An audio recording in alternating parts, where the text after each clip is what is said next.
Here in Nottinghamshire, women have a long and proud history of achievements. Many women were involved in the suffragette movement, which, as you know, gave women the right to vote 100 years ago. There were active suffragette groups in Nottingham, Mansfield, Southall and Hucknall. In fact, more women here in the Midlands signed the Women's Suffragette petition than anywhere else in the country. Some were even prepared to endure prison for the cause, such as Helen Watts, a daughter of a local vicar in Lenton. She was inspired after hearing the speech by Christabel Pankhurst.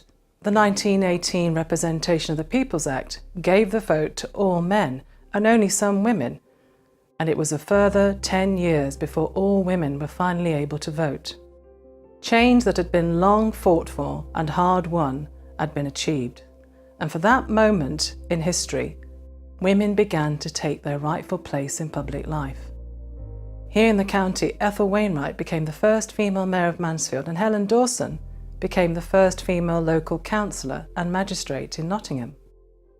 Today, the fight for equality continues, with women demanding the same rights of pay as men and challenging sexual harassment in the workplace.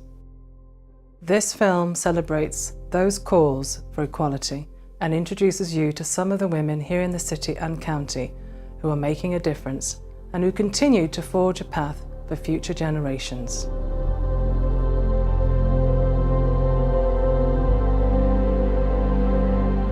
The 100-year anniversary of women gaining the vote is obviously an important milestone in history. And so, to celebrate it, we would now like to introduce you to the women here in Nottingham who are, in their own way, making their mark and shaping our society. I'm the Chief Operating Officer of a national law firm, but my other parallel career is I've always acted, so I've starred in and been in lots of musicals. About 10 years ago I started directing musicals, including a couple of world premieres, one at the Playhouse, and then 18 months ago I wrote one and directed it as well. And kind of out of all of that, what would you say your biggest achievements are up to date? Probably producing and writing, because I had a vision for something in my head.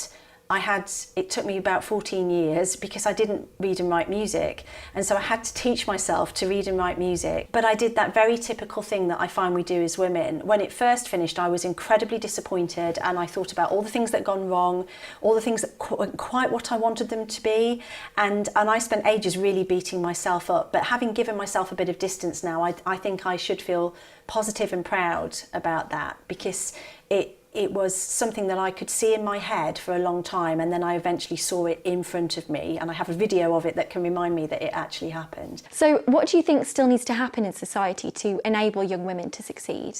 It's about that belief system and really helping women with that belief system that they can do something and that it's not wrong for them, for them to push themselves forwards, and there's nothing wrong with that. We also need to stop calling little girls bossy.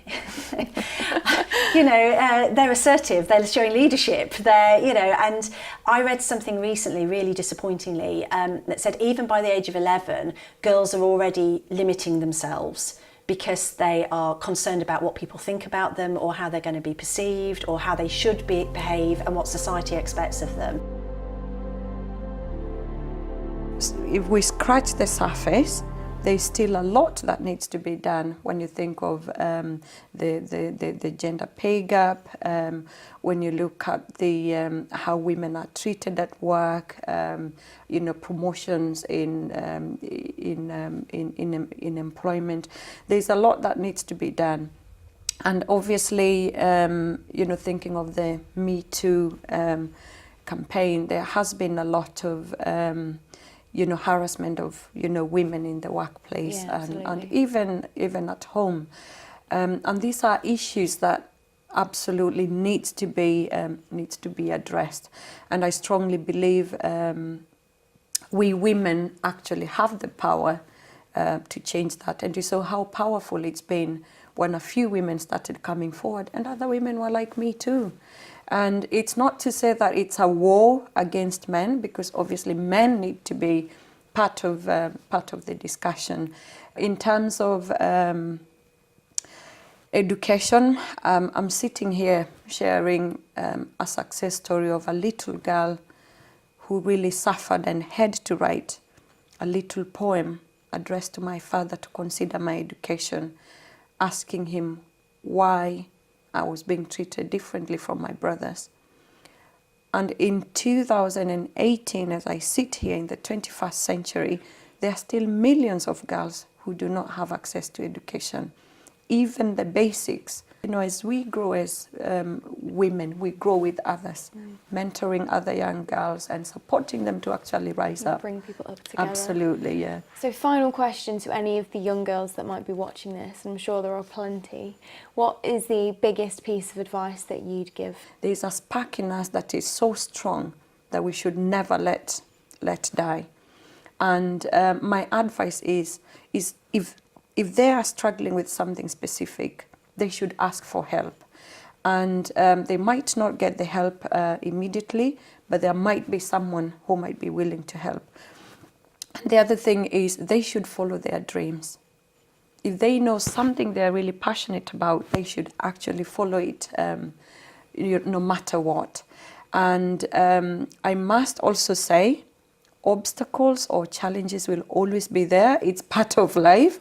There will be good times, there will be difficult times, but we can grow the resilience to actually overcome by remaining positive and also, you know, not worrying about making mistakes, because we can make mistakes, you know, we learn from them and we move forward.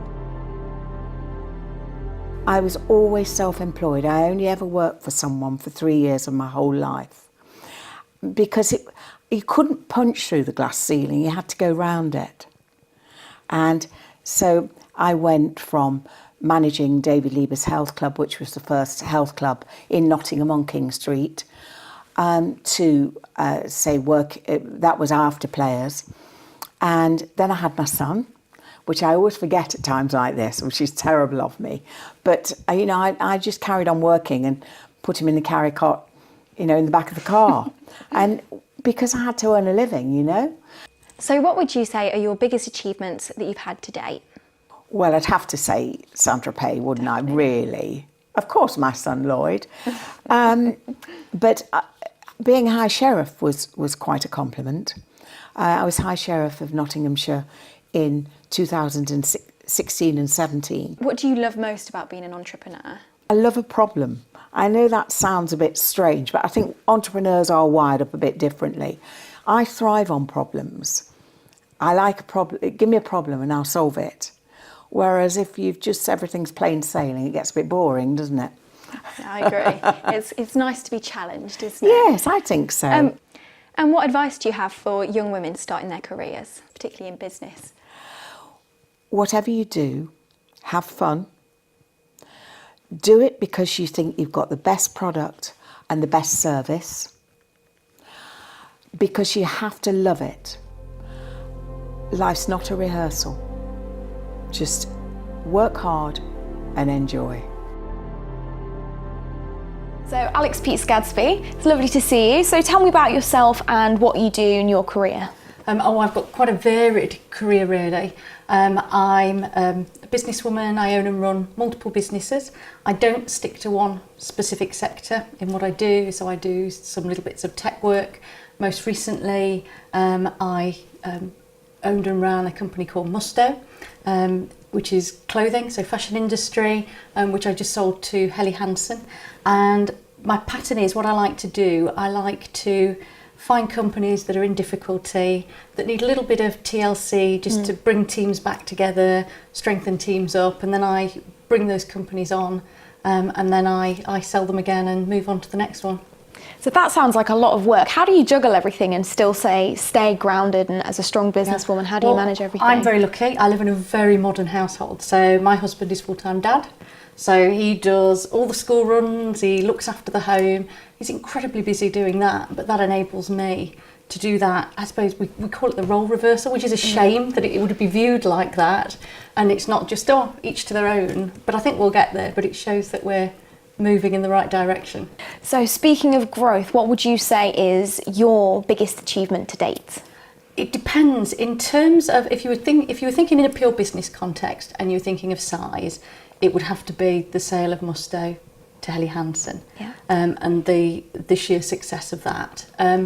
But for me, some of the biggest achievements are the little ones. So say, for example, I had an ectopic pregnancy, about 15 years ago now. It nearly cost me my life. And at that time, people had never really heard of ectopic pregnancy at all. And I didn't even know until I'd collapsed. I was turned away from accident and emergency on 3 separate occasions. And it was emotionally wrenching, and I sort of put my stake in the ground, and I decided this can do one of 2 things to me.